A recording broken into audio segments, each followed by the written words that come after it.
और जो लाइन लगवाई तो उसमें भी ऋषि लोग सबसे आगे, दुर्वासा जी सबसे आगे। अब कौन कह दे, किसकी हिम्मत है कि बाबा विवाहिक मामला है पीछे जाओ ना।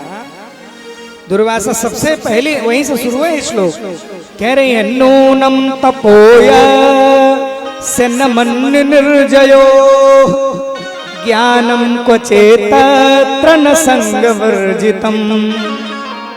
इनमें तपस्या भरी पड़ी है, लेकिन इतना क्रोध है कि कब किसको श्राप दे दे।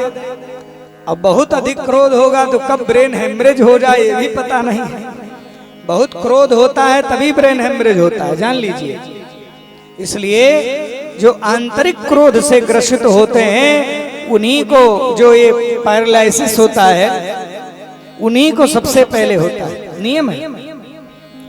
आंतरिक क्रोध से ही ये समस्याएं आती हैं, इसलिए इनको कब हो जाए पता ही नहीं है।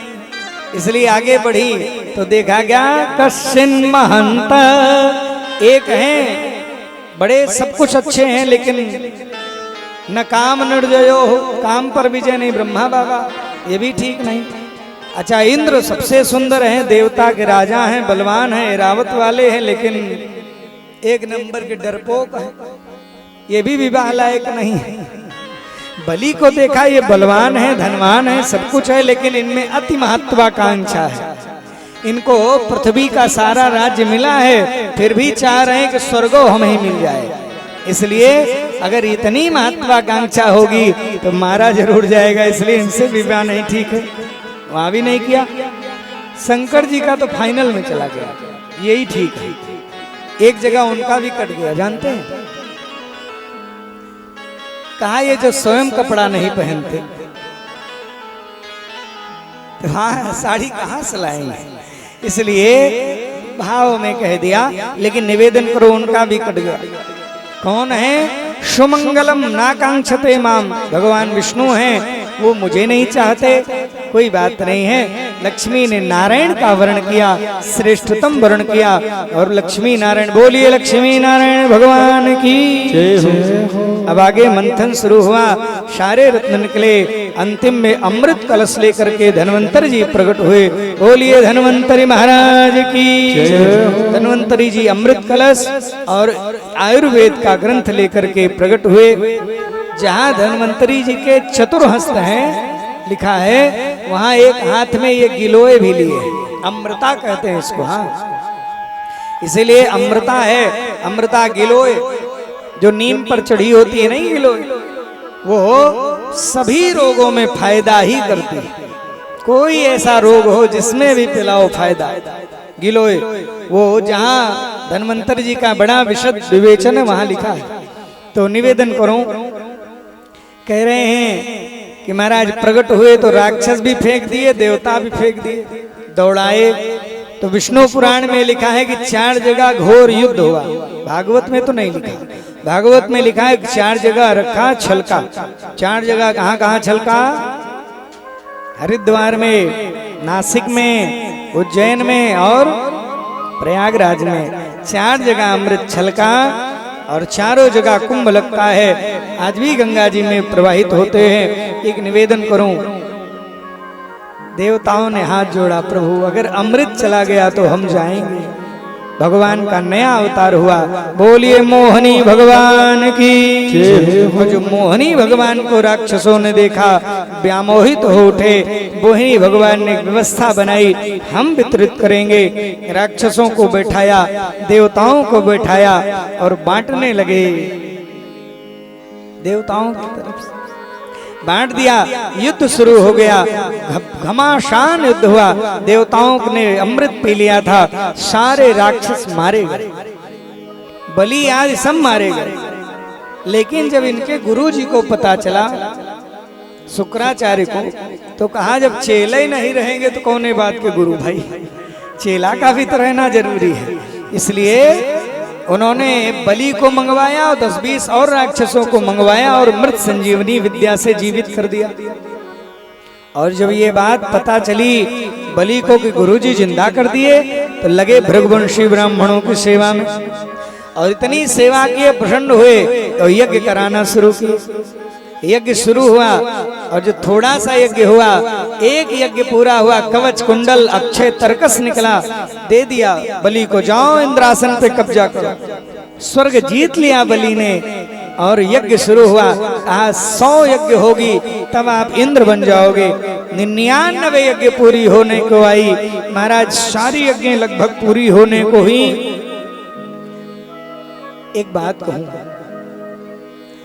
माँ को सबसे अधिक पीड़ा होती है बच्चों की अगर कहीं कुछ गड़बड़ होता है।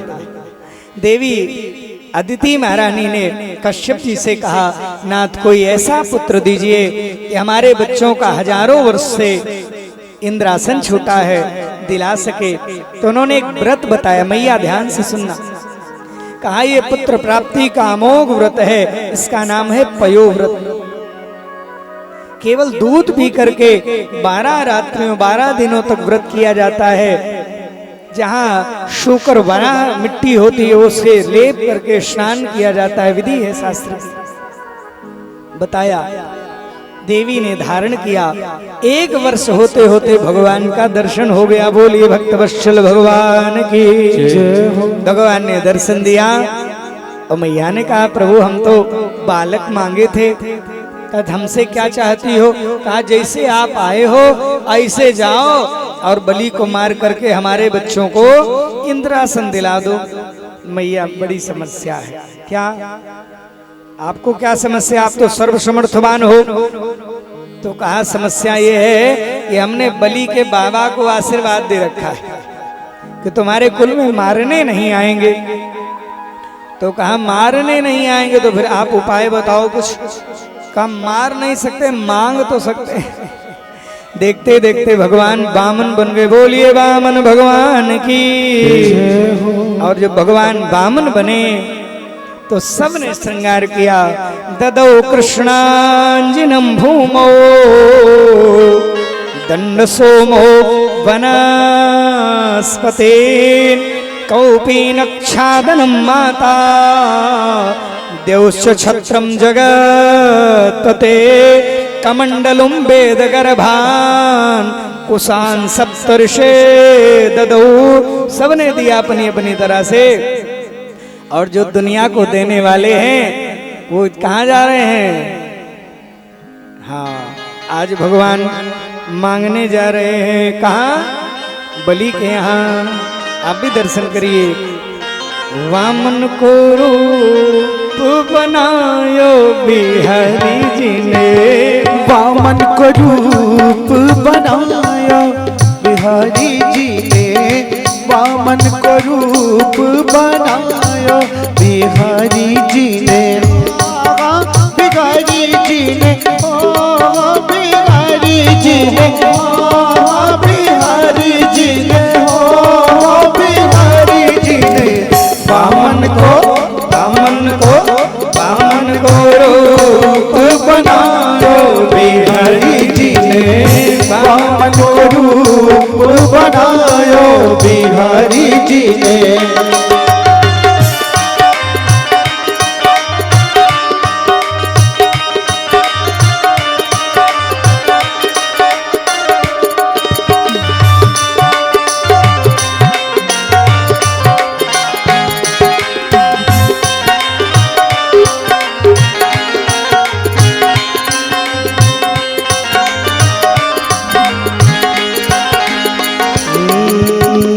कर में दंड कमंडलु सोहे, कर में दंड कमंडल सोहे, कर में दंड कमंडल सोहे, कर में दंड कमंडल सोहे, सिर पर छत्र धरायो बिहारी जी ने, सिर पर छत्र धरायो बिहारी जी ने, बिहारी जी ने, बिहारी जी ने,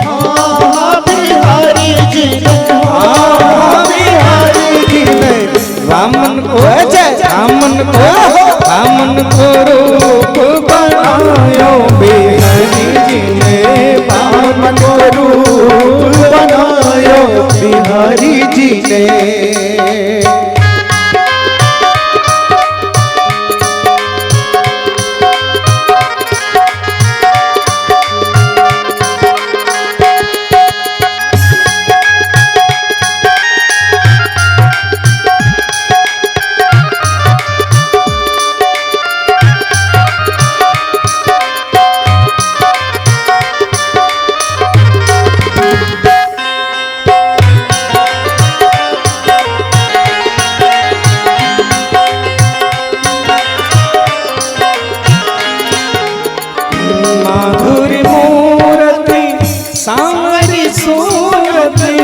माधुरी मूरत सांवरी सूरत, माधुरी मूर्ति सांवरी सूरत, माधुरी मूरत सांवरी सूरत, छवि मुनिन मन भायो बिहारी जी ने। छवि मुनिन मन भायो बिहारी जी ने। वामन को रूप बनायो बिहारी जी ने। वामन को रूप बनायो बिहारी जी ने। हाँ बिहारी जी ने, हो बिहारी जी ने। बोलिए वामन भगवान की। और जैसे वामन भगवान पहुँचे यज्ञशाला के निकट, मैया ध्यान से सुनना सज्जनों, जैसे ही पहुँचे हैं अग्नि प्रज्वलित हो उठी, वेद मंत्र निकलने लगे। इदम विष्णु विचक्रमे द्रेधानि दधे पदम शमोढ़मस्य पागुंशुरे स्वाहा। अपने आप वेद मंत्र प्रज्वलित, महाराज अग्नि प्रज्वलित हो उठी। निकले बाहर बलि और वामन भगवान को देखा, अत्यंत आह्लादित हो उठे, आनंद में आ गए। अपनी पत्नी को वे विंध्यावली दौड़ी आओ लेके आई, स्वर्ण के पात्र में चरण धुले, आसन दिया, तिलक किया, माला पहनाई और पूछा, कहा महाराज बड़ा सुंदर हुआ, आप हमारी यज्ञ में आए, कुछ मांग लीजिए हमसे। वामन भगवान ने कहा, सुनो हम भिखमंगा थोड़े हैं, हम तुम्हारी यज्ञ देख करके आए हैं, हम मांगने जांचने यहाँ नहीं आए हैं। तो बलि ने कहा, और लिखा है भाई, कहा तस्मात् त्वन्तो महीभीषत् व्रणेऽहं वरदर सभात् त्रीणि पदानि दैत्येन्द्रो सम्मितानि पदा मम। तो महाराज बलि ने क्या कहा? बलि ने कहा, हे प्रभु एक काम कर दीजिए ब्राह्मण देवता, हमारी इच्छा है देने की, आपकी लेने की इच्छा नहीं, लेकिन हमारी इच्छा देने की है। और मेरी इच्छा एक और ये है कि जो आपके काम की चीज हो वो मैं दे दूं। यदि यद्भटो वाञ्छसि तत्र तीक्ष्णे, जो आपकी इच्छा हो, यद दो बार आया है, माने जो इच्छा हो आप मांग लीजिए। यदि यद्भटो वाञ्छसि तत्र तीक्ष्णे। अब तो बड़ा मुश्किल है, नहीं? अब तो लोग कहते हैं कि भैया धोती ऐसी वाली दीजिए कि पंडित जी को देना है। अच्छा, दुकानदार तो और चार हाथ आगे, वो पूछते हैं कि देने वाली दे दे कि पहनने वाली दे दे, नहीं पूछते हैं? नहीं, आप लोग नहीं पूछे? क्या अनुभव है? पूछे हैं कि नहीं? नहीं, यहाँ ओम प्रकाश जी बैठे, ये तो पहले से आए हमारे पास। कहे गुरु जी हम कुछ, हमारी इच्छा जो आप पहनते वही खरीद के ले आइएगा, हमसे दान करवा दीजिएगा। नहीं, पैसा दे दिए थे पहले। बोलिए भक्तवत्सल भगवान की। तो कहने का मतलब है ऐसे भी लेकिन है, निवेदन करूं, आप जरूरी नहीं कि 5-10 ठो कपड़ा खरीद के ले आओ। आपकी बड़ी श्रद्धा है, आप रुमाल खरीद लो, लेकिन अच्छी रुमाल खरीदो जिसका उपयोग करेंगे तब आपको पुण्य लाभ मिलेगा। आप जरूरी नहीं है कि बड़े सुंदर सुंदर वस्त्र खरीद के ले आओ, आप जो ले आओगे उसी से आपका कल्याण हो जाएगा, पहनने योग्य हो। ये जरूरी नहीं कि 5 बर्तन खरीदना है तो जी ले आए दे दिए, महाराज ले जाओ इसको, हमारे घर का खत्म हो, अलैया बलैया ले जाओ, नहीं। आपको देने की इच्छा है 10 ठो कटोरी खरीद लो सुंदर सी, काम भी आएगा, नहीं। पता लगे कि 10 ठो खरीदे 10 तरह के, नहीं। इसलिए निवेदन करूं, बहुत ध्यान से सुनिएगा, काम का हो आपके, और जो उपयोग होगा उसी का पुण्य फल आपको मिलेगा। इसलिए निवेदन पूर्वक कहूं, ध्यान से सुनिएगा। यही कह रहे हैं राजा बलि, यदि यद्भटो वां छसि तत्प्रतीक्ष में।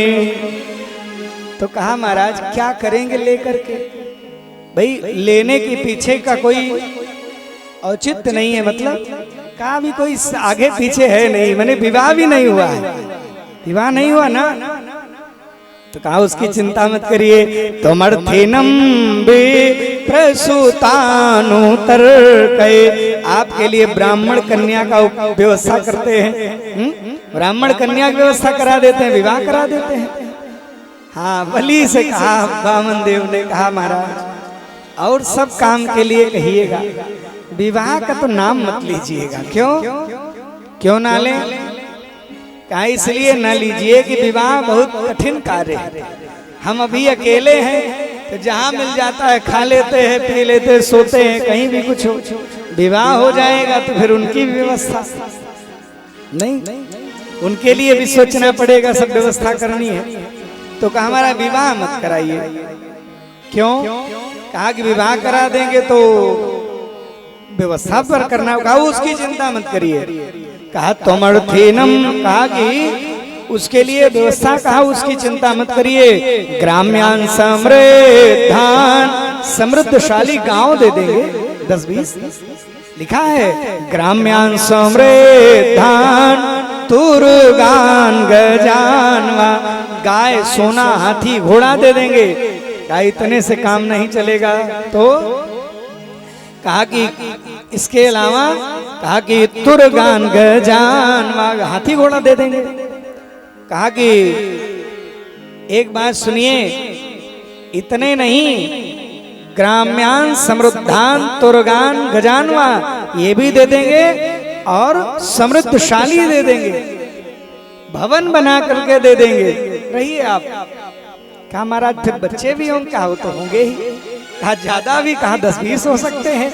कहा मान लो कोई अगर मर गया कभी, तब रोने की व्यवस्था कैसे करेंगे आप?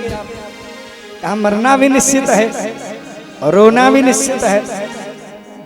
तो कहा रोने की व्यवस्था तो महाराज हमारे पास नहीं है, रोना तो आप ही को पड़ेगा। तो कहा महाराज अगर रोना ही पड़ेगा तो हम विवाह नहीं करेंगे। तो कहा कि फिर कुछ मांग लीजिए। कहा बहुत इच्छा है आपकी, आपकी इच्छा की पूर्ति के लिए मैं इतना ही मांगूंगा। तस्मात् त्वन्तो, आपकी इच्छा के लिए मांग रहा हूं कि मही भी। एक बात कह दूं आपसे, जो दान लेने वाले हैं ना, वो कोई साधारण काम नहीं करते। ये कोई लगता जरूर है कि पैसा है, ये वस्त्र है, ये मिठाई है, फल है। लोग आते जानते क्या कहते हैं मास्टर प्रधान जी? कहते हैं कि गुरुजी बड़का लड़का बहुत परेशान है, बहुत दिक्कत है, उसी के ऊपर कृपा करिए, बहुत परेशान है, बहुत दिन से बड़ा परेशान दिख रहा है, बहुत समस्या है, ये है वो है, शनि है, राहु है, केतु है, ये 500 रुपया लीजिए, अब कृपा बनाइए। क्या क्या समाहित है उस 500 में? उसी 500 में शनिचर, राहु, केतु, अलैया बलैया और जितना परेशानी दुख है सब भी समाहित है। इसलिए वो पैसा साधारण, इसीलिए भागवत में ही लिखा है कि भक्तई समर्पितम द्रव्यम, जो भी भक्तों के द्वारा समर्पित किया जाए भागवत जी में, वो श्रीमद् भागवतो परि, तो तद्द्रव्यम, वो द्रव्य भगवत द्रव्य वो भगवान ही समाहित कर सकते हैं। भगवत द्रव्य सर्वभुक दुर्गतिम ब्रजेत, जो ग्रहण करने वाले हैं संपूर्ण धन, उनकी दुर्गति हो जाएगी अगर संपूर्ण खा लिए तो। इसीलिए सामान्य जन के लिए, मनुष्य के लिए